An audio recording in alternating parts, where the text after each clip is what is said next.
tagasi ei saa teil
Kallid president Pätsi mälestuse austajad.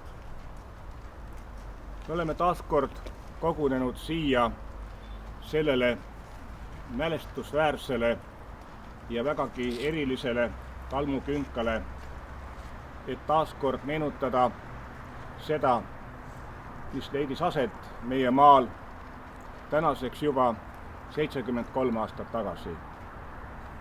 See oli aeg, see oli aasta, mida me võime nimetada mitte ainult Eesti ajaloos, vaid ka Euroopa ajaloos saatanlikuks. Aastad ei ole vennad ja ajastud ei ole vennad. On olemas paremaid ja halvemaid aegu, kuid on olemas ka väga halbu ja väga häid aegu. Ja kui toona oli Eesti Vabariik saanud just 22-aastaseks, siis see aasta ei olnud mitte kuidagiviisi võrreldav aastaga, mis oli olnud 22 aastat varem. Kui tähtede seis oli olnud Eesti rahvale soodne ja kui meie riigi sünniks oli põhimõtteliselt tekkinud eeldused. Ja meie rahvas oli tahtekindel ja tark ning suutis need eeldused ära kasutada ja riigi tegelikult ka luua, ning selle vabadussõjas ka kindlustada. Siis 22 aastat hiljem oli olukord täielikult vastupidine ja mitte ainult meie riigi jaoks, vaid ka ülejäänud meie väikeste naabrite jaoks ja isegi meist natuke suuremate naabrite jaoks, ka sellise mõnevõrra suurema riigi, nagu seda on Soome Vabariik, ka sellise riigi jaoks oli olukord äärmiselt keeruline ja äärmiselt raske. Kuid lihtne ei olnud see olukord isegi mitte päris nimetamisväärse Rootsi kuningriigi jaoks. Aga see oli kahjuks selline aeg, kus mõtteviis oli veel vanaaegne või nii-öelda enneaegne, kus oldi harjutud mõtlema põhimõttele igaüks vaadaku ise, kuidas ta saab. Ja on väga õpetlik, kui baaside lepingu ajal, baaside lepingu sõlmimise eel, kui Eesti poliitiline juhtkond pidi väga lühikese aja jooksul otsustama, kas üritada aega võita ja sõlmida väga ebameeldiv ja võib-olla ka väga ohtlik leping või jätta see sõlmimata ja minna täiesti üksinda sõtta Euroopa ja maailma suurriigi vastu, siis see oli olukord, kus oleks meil tulnud minna sõtta täiesti üksinda. Sellepärast, et meie põhjanaaber andis meile selgelt märku, et nemad kahjuks ei saa meid mitte millegagi aidata, kui me otsustaksime sõtta minna. Aga vähe sellest, isegi meie lõunanaaber, kes on meie põhjanaabrist palju väiksem ja nõrgem ja kellega ainsana meil oli sõjaline liiduleping, ametlik leping, siis isegi meie lõunanaaber arvas, et temast läheb ehk see karikas mööda, kuna Stalin teatavasti oli idamaiselt tark ja idamaise targana teadis ta, et luuda murtakse ühe vitsakaupa. Ja nõnda kutsus ta siis Kremlisse need kõik ühe kaupa, kõigepealt Eesti, ja kui Eesti oli oma lepingu sõlminud, siis kutsuti ikkagi Läti ka. Ja kui Lätil ei jäänud midagi muud üle kui sama, mida oli teinud Eesti, siis kutsuti ka Leedu. Ja kui Leedu oli Kremlis ära käinud, siis meie põhjanaabrite suureks üllatuseks kutsuti ka Soome. Kuigi Soome poliitiline juhtkond oli üsna veendunud, et Kreml ei söanda Soomet rünnata. Aga kui Soome juhid nägid, et pommid kukuvad Helsingi linnale, siis nad said aru, et nad on tõesti sõjas.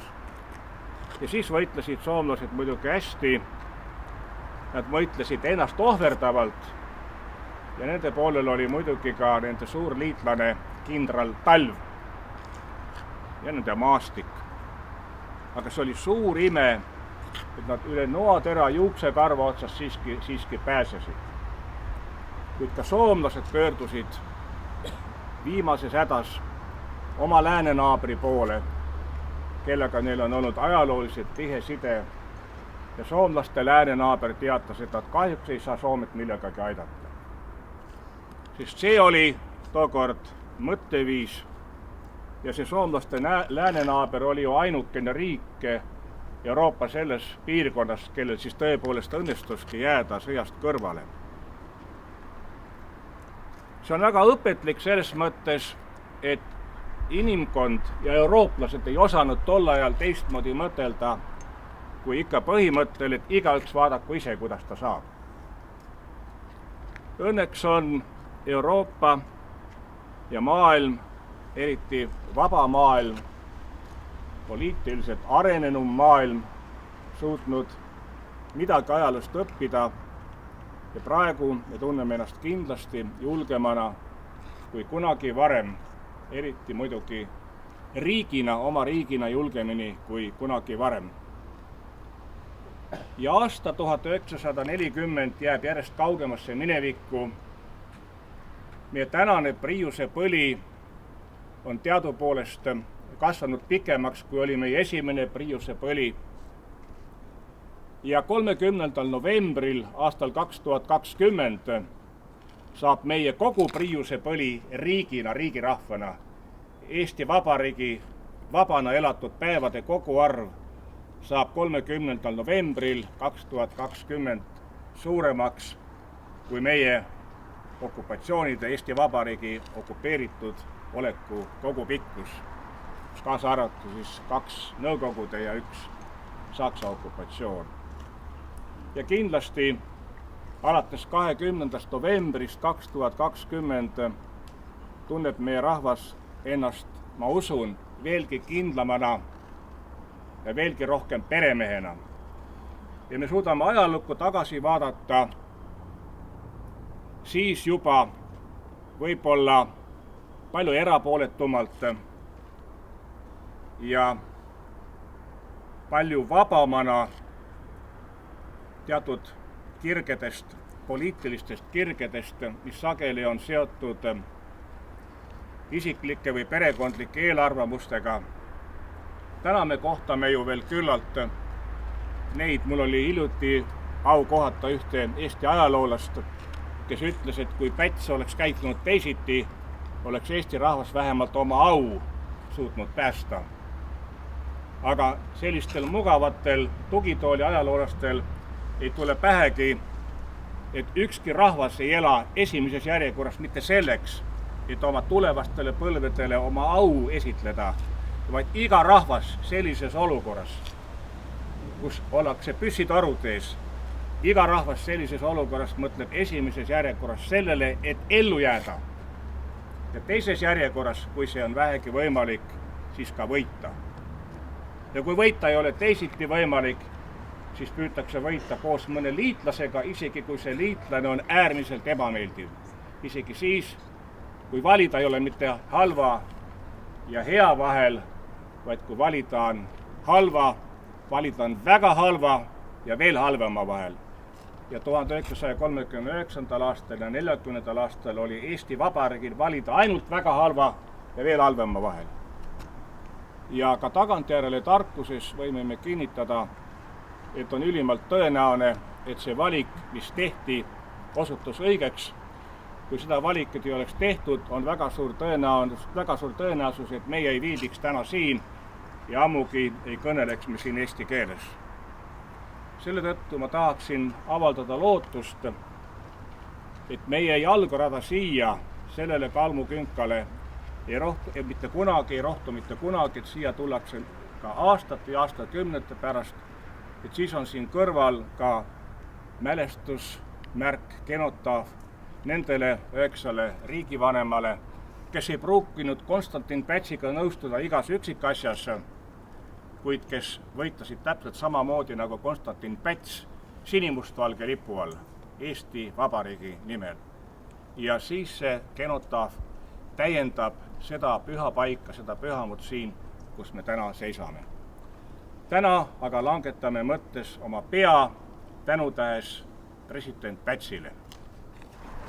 Meie Isa, kes sa oled taevas, pühitsetud olgu sinu nimi, sinu riik tulgu, sinu tahtmine sündigu nagu taevas, nõnda ka maa peal. Meie igapäevast leiba anna meile tänapäev ja anna meile andeks meie võlad, nagu meiegi andeks anname oma võlglastele. Ära saada meid kiusatusse, vaid päästa meid ära sest kurjas, sest sinu päralt on riik ja vägi ja au igavesti. Aamen. Vaimude ja kõigi lihalike Jumal, kes sa surmaga surma maha tallasid, kurjuse võimu hävitasid ning oma maailmale elu andsid, lase issand puhata ka oma uinunud sulaste hinged helges rõõmu ja rahupaigas, kus on kaugel kõik valu, kurbus ja nutu ohkamine. Surnust üles tõusnud Kristus, meie tõeline Jumal, kes valitseb elavate ning surnute üle, asetagu oma kõige puhtama ema, meie vagade Jumala kartlike isade, kõikide pühade palvete pärast, oma uinunud sulaste hinged pühadesse telkidesse ja arvatku ta nad õigete hulka ning heitku armuga meie peale kui hea ja inimese armastaja. Anna issand igavest rahu sundsasti uinunud ja vainu väljadel hävitatud Konstantin Pätsi, Otto Strandbergi, Jaan Tõnissoni, Aado Pirgi, Ants Piibu, Juhan Kuke, Friedrich Akkeli, Jüri Jaaksoni, Jaan Teemanti, August Rei, Kaarel Eempalu, Jüri Uluotsa, Aleksander Varma, Tõnis Kingi, Heinrich Margi, Lennart Mere. Hinged pühadesse telkidesse ja lase nendest jääda igavene mälestus.